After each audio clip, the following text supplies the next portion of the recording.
فتح ہے۔ تو لا نفی جنس کے مبنی بر فتح اسم کی آگے صفت لائی جائے اور اس صفت میں 3 باتیں ہوں۔ پہلی بات کیا ہے؟ وہ صفت اول ہو، دوسری بات وہ متصل ہو، تیسری بات وہ مفرد ہو۔ تو مفرد اول متصل صفت لا نفی جنس کے مبنی بر فتح اسم کے لیے جب ہو، اس پر اس کو معرب بھی بنایا جا سکتا ہے اور اس کو مبنی بھی بنایا جا سکتا ہے، اس کو معرب بھی بنایا جا سکتا ہے اور اس کو مبنی بھی بنایا جا سکتا ہے۔ مبنی بنائیں گے تو مبنی بر فتح پڑھیں گے، مبنی بنائیں گے تو مبنی بر فتح پڑھیں گے، معرب بنائیں گے تو معرب کے اندر اس کو مرفوع بھی بنا سکتے ہیں اور اس کو منصوب بھی بنا سکتے ہیں۔ مثال دیکھ لیں، لا رجل ظریف، لا رجل ظریف، اس میں دیکھیں یہ جو ظریف ہے یہ رجل کی صفت ہے۔ رجل لا نفی جنس کا ایسا اسم ہے جو کہ مبنی بر فتح ہے۔ ظریف اس کے لیے صفت اول بھی ہے، متصل بھی ہے اور مفرد بھی ہے، لہذا ظریف پر اس کو مبنی بھی بنا سکتے ہیں۔ مبنی کس طرح کا بنائیں گے؟ مبنی بر فتح، یوں کہیں گے لا رجل ظریفہ۔ دوسری صورت یہ ہے کہ ہم اس کو معرب بنائیں، اور معرب اس کو 2 طرح سے بھی پڑھ سکتے ہیں، لا رجل ظریفن بھی پڑھ سکتے ہیں اور لا رجل ظریفن بھی پڑھ سکتے ہیں۔ یہ اس طرح کا اعراب۔ تو دوبارہ سن لے، صورت کس کے بارے میں ہے؟ لا نفی جنس کا وہ اسم جو کہ مبنی بر فتح ہو، اس مبنی بر فتح اسم کی جب آگے صفت لائی جائے اور وہ صفت ایسی ہو جو صفت اول ہو، مفرد ہو، متصل ہو، تو اس کو معرب اور مبنی دونوں طرح سے بنائے جا سکتے ہیں۔ مبنی ہوگا تو مبنی بر فتح ہوگا، معرب ہوگا تو مرفوع بھی ہو سکتا ہے اور منصوب بھی ہو سکتا ہے۔ اب یہ اعراب کیوں آئے گا، کس وجہ سے آئے گا، کن جو ہے اس کے ساتھ یہ قیودات کیا کیا ہیں، اس کے فوائد کیا ہیں، ساری شرح کے اندر یہ بات آ رہی ہے۔ تو ونعت لا، یہاں پر اسم کا لفظ محذوف ہے، یعنی لا نفی جنس کے اسم کی صفت، لا نفی جنس کی اسم کی صفت، المبنی وہ اسم جو کہ کیا ہو، مبنی ہو۔ تو ونعت لا، ونعت اسم لا المبنی، لا کے جی ونعت اسم لا المبنی، لا کے مبنی اسم کی صفت، یعنی لا نعت اسمہا المعرب، یہاں پر یہ المبنی قید اول ہے، لہذا اس اسم کے حوالے سے یہ قاعدہ ہے جو کہ کیا ہو، مبنی ہو۔ لہذا اگر لا نفی جنس کا اسم مبنی نہیں ہے بلکہ وہ معرب ہے تو وہ پھر اس قاعدے میں نہیں آئے گا۔ تو فرماتے لا نعت اسمہا المعرب، نہ کہ اس کے معرب اسم کی صفت، یہ احتراز ہو جائے گا کس سے؟ لا غلام رجل ظریفن سے، کہ اب ظریفن کو ہم منصوب ہی پڑھیں گے، اس کو نہ مبنی بنا سکتے ہیں نہ ہی اس کو مرفوع بنا سکتے ہیں۔ آگے الاول، یہ رفع کے ساتھ ہے، یہ صفت ہے کس کے لیے؟ نعت کے لیے، یعنی قید اول ہے کہ جی وہ صفت وہ پہلی نمبر پہ ہونی چاہیے، للثانی وما بعدہ، نہ کہ دوسری صفت اور نہ ہی دوسرے کے بعد والی صفات۔ یہ احتراز ہو جائے گا کس سے؟ لا رجل ظریف کریم فی الدار جیسی مثال سے، کہ اس میں جو کریم ہے یہ بھی صفت ہے، مفرد بھی ہے لیکن متصل نہیں ہے اور صفت اول جو ہے وہ نہیں ہے۔ اس کے بعد ہے مفردن، مفردن کی ترکیب کی طرف اشارہ کیا ہے کہ جی حال واقع ہے اور اس کا جو ذوحال ہے وہ المبنی کے اندر جو ضمیر ہے وہ اس کا ذوالحال ہے، وہی اس کا عامل ہے اور اسی کے ساتھ اس کا تعلق ہے۔ تو یہ مفردن حال ہے مبنی کی ضمیر سے، والعامل فیہ مبنی، اور اس میں عامل بھی کیا ہے؟ مبنی ہے۔ احتراز ہے لا رجل حسن الوجہ سے، لا رجل حسن الوجہ میں دیکھ لے کہ رجل موصوف ہے، حسن الوجہ اس کی صفت ہے، لیکن وہ حسن الوجہ جو ہے وہ مفرد نہیں ہے بلکہ وہ مضاف ہے۔ اگلی قید یہ لگائی ہے کہ جی یلیہ، کیا ہو؟ یلیہ، یلیہ کا لفظ پہلے بھی آپ لوگ پڑھ چکے ہو، اتصال کے معنی میں آتا ہے کہ اس کے ساتھ متصل ہو، درمیان میں کسی چیز کا فاصلہ وہ نہ ہو۔ تو اس کی ترکیب کیا ہے؟ پہلی ترکیب، اس کی 2 ترکیبیں ہو سکتی ہے، حال بعد حال، مفردن جیسے حال واقع ہے اور جس سے حال واقع ہے اسی طرح یہ یلیہ بھی اسی سے حال واقع ہے۔ ایک تو یہ، یا پھر یہ ہے کہ مفردن خود موصوف ہو اور یہ یلیہ اس کی صفت ہو، یہ 2 طرح سے اس کا اعراب اور اس کی ترکیب ہو سکتی ہے۔ حال بعد حال، یہ حال ہے، حال کے بعد اور صفت مفردن، یا پھر یہ کیا ہے مفردن کی صفت ہے۔ لہذا یہ اس قید کا خلاصہ کیا نکلا کہ جی اتصال ہونا چاہیے لا نفی جنس کے اسم اور اس کی صفت کے درمیان۔ کس کے درمیان؟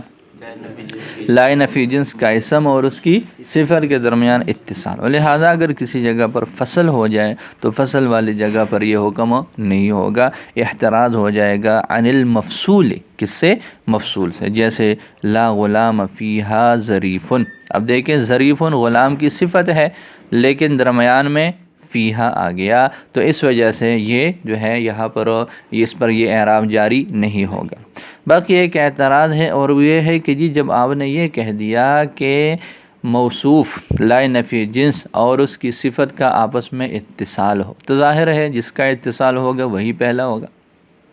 آپ کہتے ہیں اتصال ہو تو اتصال تو وہی پر ہوگا جہاں پر کیا ہو، پہلا نمبر ہو، پھر جا کر اتصال ہوگا۔ تو جب آپ نے یلی ہی کہہ دیا تو یلی ہی کہنے کے بعد وہ جو آپ نے شروع میں قید لگائی تھی کہ جی الاول، وہ صفت جو کہ کیا ہو، اول ہو، تو اول کی اب ضرورت ہے، ظاہر ہے جس کا اتصال ہے وہی اول ہے۔ تو یہ جو یلی ہی کی قید ہے یہ مغنی ہے قید اول سے، تو فرماتے ہیں وَهَذَا الْقَيْدُ يُغْنِي عَنِ الْأَوَّلِ، اور یہ جو قید ہے یہ مستغنی کر دیتا ہے عن الاول، اول والی قید سے۔ جی کچھ پتہ چلا؟ تو یہ جب باتیں پائی جائیں لا نفی جنس کا مبنی اسم اور مبنی بر فتح اسم ہو، اس کی صفت ہو، اول نمبر پر ہو، متصل ہو، اور جو ہے وہ کیا ہو، وہ مفرد ہو، اس کا حکم یہ ہے کہ مبنیٌ وہ کیا ہوگا، مبنی علی الفتح ہوگا، وہ معرب اور وہ کیا ہوگا، معرب ہوگا، رفع اور نصب دونوں کے اعتبار سے۔ مبنیٌ کے ساتھ صلہ ذکر کر لے کہ جی مبنی علی الفتح ہوگا، مبنی کیا ہوگا، علی الفتح ہوگا، حملاً علی المنعوت۔ مبنی کیوں بنائیں گے، مبنی کیوں بنائیں گے؟ تو اس کا جواب دیا ہے کہ جی یہاں پر اس کا حمل ہو رہا ہے اپنے موصوف پر، اور اس کا موصوف کیا ہے، مبنی بر فتح ہے، ایک ہی جگہ ہے، موصوف اور صفت کی طرف جو عامل ہوتا ہے بیک وقت دونوں کی طرف متوجہ ہو رہا ہے، تو لا کا اثر جیسے موصوف تک پہنچ رہا ہے ویسے ہی صفت تک اتحاد مکان ہے، اتصال بھی ہے، نفی کی توجہ بھی ہے، اور جو ہے تو لہذا اس اعتبار سے جیسے اس کا موصوف وہ مبنی بر فتح ہے تو جو صفت ہے وہ بھی مبنی بر فتح ہو جائے گا۔ تو یہ ہے مبنی پڑھنے کی وجہ۔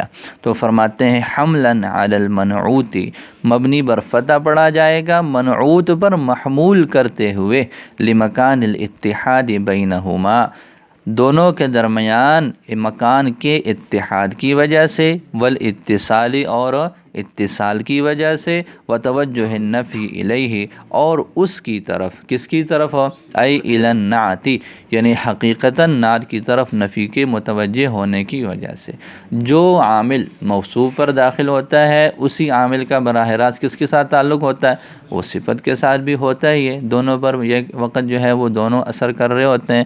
تو لہٰذا یہ فرماتے ہیں کہ جی اس وجہ سے اس کو کیا بنائیں گے، اپنے موصوف کی طرح پورا اعراب دے دیں گے کہ اس کو بھی مبنی بنا لیں گے اور مبنی بر فتح بنا لیں گے۔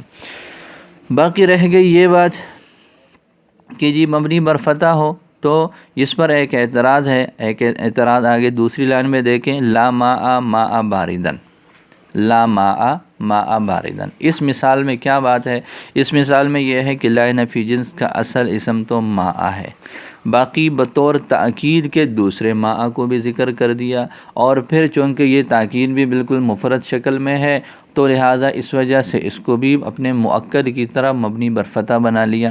اب لا ماء ماء، یہ جو دوسرا ماء ہے اس کے بعد باردن کو ذکر کر لیا، باردن کو ذکر کر لیا تو یہ دیکھیں یہاں پر یہ جو دوسرا ماء ہے یہ لا نفی جنس کا اسم ہے، مبنی بر فتح ہے، اور باردن اس کی صفت ہے، تو باردن پر بھی تو یہ اعراب ہونے چاہیے، سمجھ آ رہی ہے، باردن پر یہ اعراب ہونے چاہیے کہ نہیں، اس لیے کہ اس کا جو موصوف ہے وہ ماء ہے، دوسرے والا ماء، پہلے والے کی بات ابھی ہم نہیں کر رہے، وہ بعد میں ہوگی۔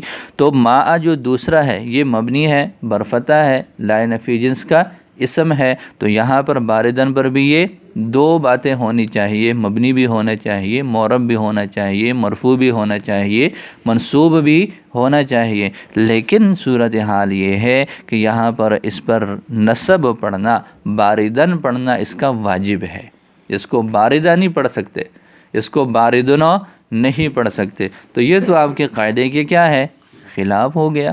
اس کا جواب دیا کہ جی مبنی برفتح ہونا، یہ لا کے بعد مبنی برفتح ہونا اس کے لیے ضروری ہے کہ وہ اصلاً ہو، تبعاً نہ ہو۔ یہ اس حکم کب جاری ہوگا؟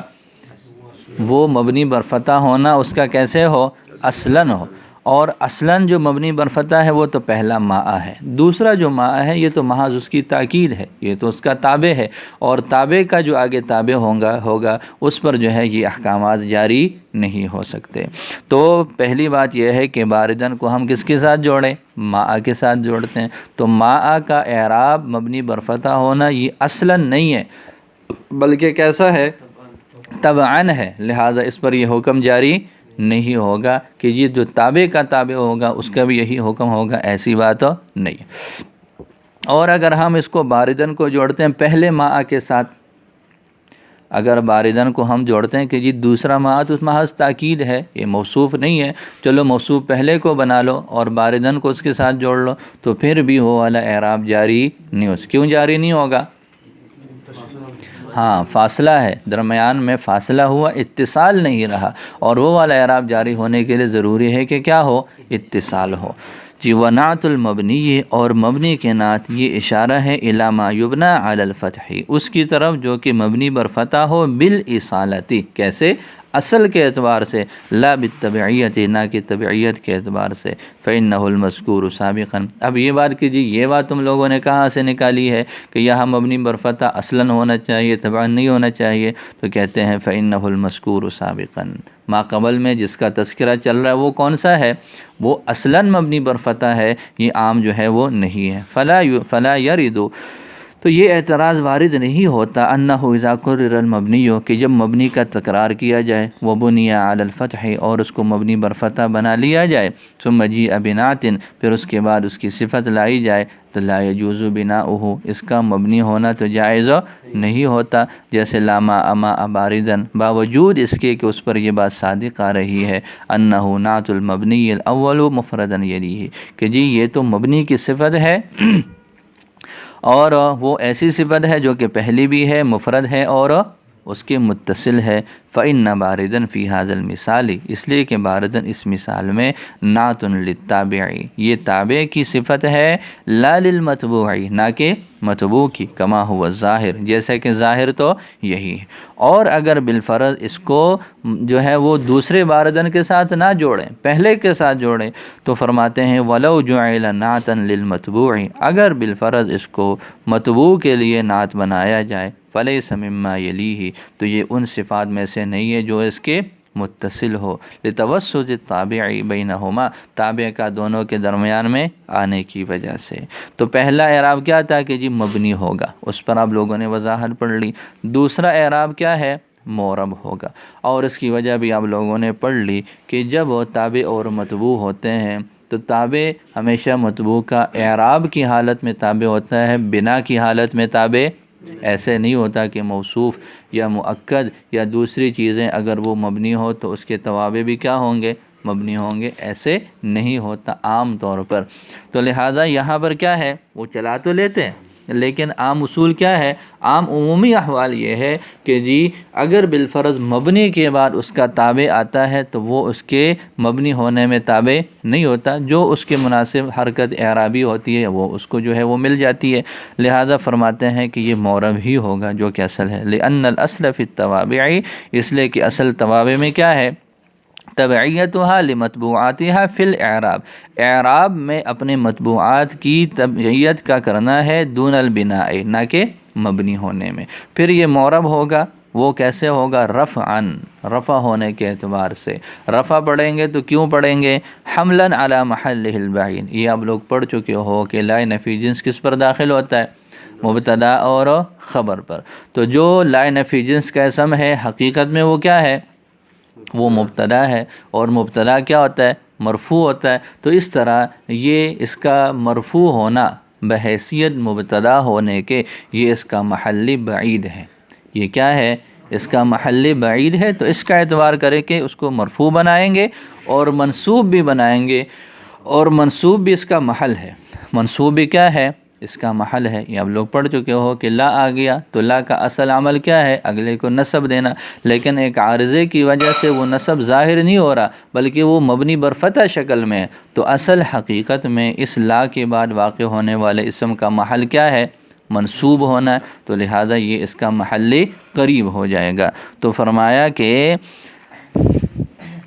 ہم رفع کی حیثیت سے وہ معرب ہوگا، حملا علی محلہ البعید، اس کے محل بعید پر محمول کرتے ہوئے، و نصبا اور نصب ہوگا، نصب کے اعتبار سے حملا علی اللفظ، یا تو یہ ہے کہ لفظوں پر محمول کریں گے، او علی محلہ القریب، یا پھر اس کے محل قریب۔ لفظ اعتبار سے وہ مفتوح ہے، ہاں تو ظاہر ہے مفتوح ہے تو پھر آگے فتحہ تو نہیں لگنا بلکہ کیا لگنا؟ اس پر نصب کی حالت آئے گی، تو یا تو ایسے کریں گے یا پھر اس کا جو محل قریب ہے منصوب ہونا اصل کے اعتبار سے لا نفی جنس کے بعد واقع ہونے کی وجہ سے تو اس پر محمول کریں گے۔